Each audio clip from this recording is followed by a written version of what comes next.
আসসালামু আলাইকুম প্রিয় শিক্ষার্থীরা এবং সম্মানিত অভিভাবক। আগামীকাল আমাদের সবারই গণিত পরীক্ষা। তো গণিত পরীক্ষায় খাতায় আমরা কিভাবে লিখব এটা ক্লাসে অনেকবার বলেছি, তারপরও অনেক বাচ্চা আছে যে এটাকে মনে রাখতে পারে না বা সুন্দর করে আপনাদের কাছে গিয়ে বলতে পারে না। এই জন্য আমি একটু আপনাদেরও বোঝার ব্যবস্থা করে দিচ্ছি। তো আমি সব বাচ্চাকে বলেছি প্রথমে জ্যামিতি লেখার জন্য। জ্যামিতিটা সম্পূর্ণ মুখস্থ বিষয়, এই কারণে মুখস্থ জিনিসটা যদি প্রথমেই লিখে ফেলে তাহলে ওদের জন্য বিষয়টা ইজি হয়ে যায়। আর জ্যামিতিতে ইজিলি 10-এ 10 পাওয়া যায়। আমার অনেক বাচ্চাই আছে, সবার মেধা তো একরকম না, অনেকেই আছে যে 100 নম্বরের মধ্যে 40 পেয়ে পাস করাটাই অনেক কঠিন হয়ে যাবে তার জন্য। তো এই ধরনের আমরা যারা আসি তাদেরকে বলি, আমি যেভাবে ইনস্ট্রাকশন দিচ্ছি ঠিক এইভাবে যদি লিখে আসো তাহলে হয়তো ইনশাল্লাহ পাস ঠেকবে না, আরও পাস থেকে আরও ভালো কিছু করতে পারবে।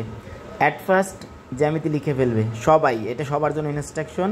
শুরুতে জ্যামিতি লিখবে। জ্যামিতি আসবে আমাদের মানবন্টন অনুযায়ী 4 নং প্রশ্নের উত্তর থাকবে জ্যামিতি। তো আমরা কিভাবে লিখবো আমি তোমাদেরকে একটু দেখাচ্ছি। এই হচ্ছে আমাদের জ্যামিতি। শুরুতেই লিখব 4 নং প্রশ্নের উত্তর। 4 নং প্রশ্নের উত্তর দিয়ে জ্যামিতি লিখলাম। এখানে আমাকে 2টা লিখতে হবে। যেটার মধ্যে কোণের মাপ দেওয়া থাকবে এটা আমরা লিখব না, কারণ কোণের মাপ যেটা আছে কোণের মাপটা অ্যাডজাস্ট করে লেখাটা একটু কঠিন, টাফ হয়ে যাবে। এই কারণে যেটা কোণের মাপ দেওয়া আছে ওইটাকে আমরা স্কিপ করব, বাকি 2টা অ্যান্সার করব। বাকি 2টার মধ্যে মনে করলাম বর্গ আসছে, তো ক নাম্বার দিয়ে এরকম 4 নং ক বর্গ আমরা মেনশন করলাম। এরপরে চিত্র আঁকবো।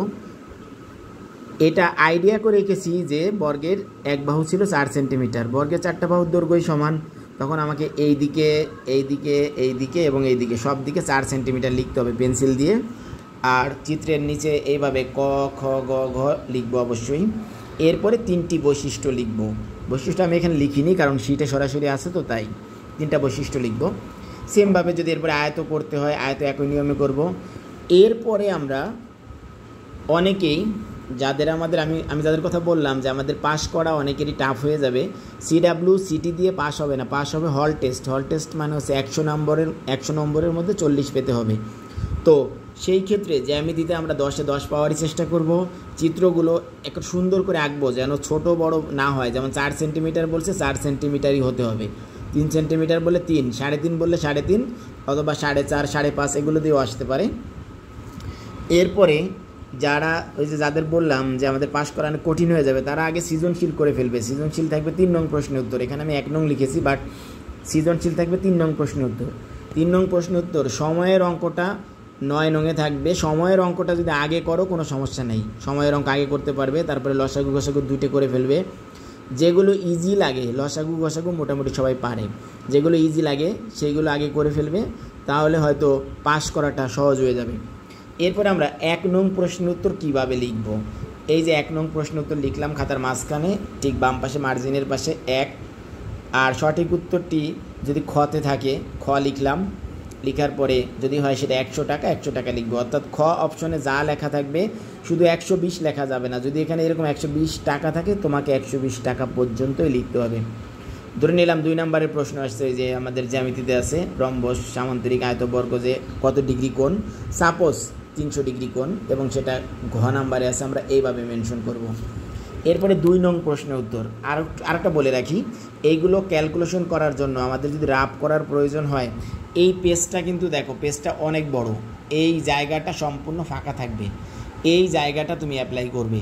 এই জায়গাটা যদি সম্পূর্ণ ভরে যায় তাহলে তুমি একদম পিছনের পেজে করতে পারো, সমস্যা নেই। তবে এখানে করলে ভালো হয় কি, এটা দেখে এখানে তাড়াতাড়ি তুলে ফেলা যায়। অনেক সময় রাফ কোথায় করছি পিছনে যেতে যেতে সময় নষ্ট হয়, আবার পিছনে এমনভাবে লেখা হয় ঘিজি ঘিজি করে যে ওখানে খুঁজে পাওয়া যায় না যে কোনটা কোন অঙ্কের রাফ, রিভিশন দেওয়ার সময় খুঁজে পাওয়া যায় না। এই জন্য আমরা পাশেই করব। এই রাফটা টিচাররা দেখবেন না, তুমি কী লিখছো না লিখছো, তবে কাটাকাটি দরকার নেই, এরকম কেটে দিবে না, যা লিখছো ওকে। এরপরে 2 নং প্রশ্ন উত্তর। অনেক বাচ্চা এই জায়গা দিয়ে আবার উত্তর শব্দটা লেখে, এখানে কোনো উত্তর লেখা যাবে না। এই যে আমি শুরুতে লিখলাম 2 নং প্রশ্নের উত্তর, এটাই আমার এই পুরা জিনিসটা 2 নং প্রশ্নের উত্তর। তো এখানে শুধু ক মেনশন করব। যেমন আমি একটা আইডিয়া করে একটা প্রশ্ন আমি লিখলাম যে লসাগুর পূর্ণরূপ চেয়েছে, তখন আমরা এইভাবে লিখব লসাগু সমান সমান লঘিষ্ঠ সাধারণ গুণিতক। পরের টাইম মনে করলাম একটা ঐকিক নিয়ম দিয়ে বললো 4টি কলমের মূল্য এত টাকা, তো 3টির মূল্য কত, তো আমার উত্তরটা এরকম বের হলো এত টাকা। তো খ দিয়ে আমি শুধু এত টাকা লিখব। এই যে এককগুলো টাকা, বছর, অনেক অঙ্কে জন আসবে, টি আসবে, মিটার আসবে, লিটার আসবে, এই এককগুলো অবশ্যই লিখতে হবে। শুধু সংখ্যাটা লিখলে হবে না, শুধু সংখ্যাটা লিখলে টিচার কেটেও দিতে পারেন, বলা যায় না এটা। তো এইটারও যদি রাফ করার প্রয়োজন হয় এই পাশ দিয়ে করব। 1 নং 2 নং আমরা এভাবে অ্যান্সার করব। এখন আসি 3 নং সৃজনশীলের অ্যান্সারগুলো আমরা কিভাবে করব। 3 নংয়ে টোটাল 9টা অঙ্ক থাকবে। এই 3 নং প্রশ্ন উত্তর, তারপর আবার 1 নং প্রশ্ন, 2 নং প্রশ্ন, এরকম 9টা প্রশ্ন থাকবে। তো সৃজনশীল করার সিস্টেম তোমরা অলরেডি জানো। মাঝখানে আমরা লিখব 1 নং প্রশ্ন উত্তর 1-এর ক। এইখানে আমি সমাধান করব। যদি কোনো কিছু গুণ অথবা এরকম ভাগ করার প্রয়োজন পড়ে তাহলে অবশ্যই অঙ্কের পাশে ডানে জায়গা থাকলে ডানে, বামে জায়গা থাকলে বামে। খাতার পিছনে রাফ করলে টিচার এটা দেখবেন না, বরং এটার জন্য নাম্বার কাটবেন। প্রত্যেকটা রাফের জন্য 1 নাম্বার থাকে। এই যে এইটা রাফ শব্দটা লেখা যাবে না, কারণ রাফ বলতে বোঝায় এক্সট্রা কিছু, আর এটা অঙ্কের একটা পার্ট, নট রাফ। ঠিক আছে, এখানে যদি কেউ লিখতেই চাও তাহলে এখানে শব্দটা এভাবে লিখতে পারো প্রয়োজন পড়লে। এরপরে সেমভাবে ক এর উত্তর দিব আমরা, খ এর উত্তর দিব, গ এর উত্তর দিব। যখনই কোনো গুণ ভাগ দেখানোর প্রয়োজন পড়ে বামে জায়গা থাকলে বামে করব, ডানে জায়গা থাকলে ডানে করব। অর্থাৎ এই অঙ্কের এই পার্টের গুণ ভাগ এই পার্টের পাশেই দেখাতে হবে, এই পার্টের গুণ ভাগ এই পার্টের ডানে অথবা বামে দেখাতে হবে। সেমভাবে 1 নং প্রশ্ন করার পরে তুমি 2 নং 3 নং ভালো পারছো না, চলে যাবে একটা না 5 নংয়ে, কোনো সমস্যা নেই যদি 5 নং পারো। এইভাবে সিরিয়ালি লিখতে হবে এমন কোনো কথা নেই। 1 নংয়ের পরে যে 2 নং লিখতে হবে এমন কোনো কথা নেই। তুমি যে সিকিউটা সৃজনশীলটা ভালো পারবে সেটা আগে লিখবে। তো 5 নং প্রশ্ন উত্তর সেমভাবে আমরা 5-এর ক, 5-এর খ, 5-এর গ এভাবে দিয়ে লিখে চলে যাব। রাফ করার মানে এক্সট্রা যদি গুণ ভাগ করে দেখাতে হয় অঙ্কের পাশেই দেখাবো। আর টি, টাকা, জন মানে এককগুলো স্পষ্টভাবে লিখব।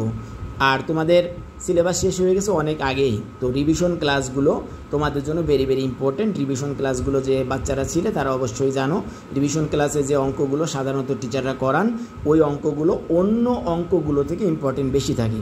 তো রিভিশন ক্লাসের অঙ্কগুলোকে বেশি ফলো করার পরে বাকি অঙ্কগুলো দেখবে। ঠিক আছে, তো তোমাদের জন্য এইটুকুই থাকলো আমার কথা। পরীক্ষা সবাই ভালো দাও, সবার জন্য শুভকামনা, দোয়া রইল। ওকে, আল্লাহ হাফেজ, আসসালামু আলাইকুম।